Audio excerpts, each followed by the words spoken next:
فلسطین کی مزاحمتی تنظیم حماس کے سیاسی ونگ سربراہ اسماعیل ہنیہ کی شہادت سے متعلق نئے انکشافات سامنے آئے ہیں۔ حماس کے رہنما نے اسماعیل ہنیہ کی موت کا آنکھوں دیکھا حال بیان کر دیا ہے۔ ایران اور پاکستان میں حماس کے نمائندے ڈاکٹر خالد القدومی اسی عمارت میں مقیم تھے جہاں اسماعیل ہنیہ کو حملہ کر کے شہید کیا گیا۔ انہوں نے حملے کی رات سے متعلق نئے انکشافات کیے ہیں۔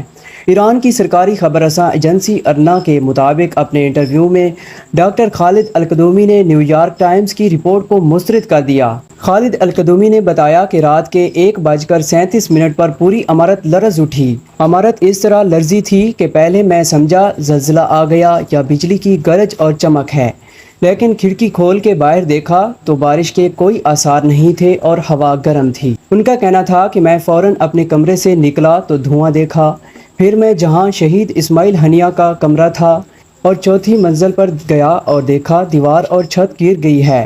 خالد القدومی نے بتایا کہ کمرے اور اسماعیل ہنیہ کی لاش کی حالت بتا رہی تھی کہ یہ فضا سے گرائی جانے والی کسی چیز یا میزائل حملے کا نتیجہ ہے۔ انہوں نے امریکی اور اسرائیلی میڈیا کی ان خبروں کو گمراہ کن قرار دیا جن میں کہا گیا ہے کہ اسماعیل ہنیہ کے بیڈ کے نیچے بم رکھا گیا تھا۔ خالد القدومی نے کہا کہ زمینی حقائق نیو یارک ٹائمز اور اسرائیلی فوج کے ترجمان کی کہانیوں کے برعکس ہیں۔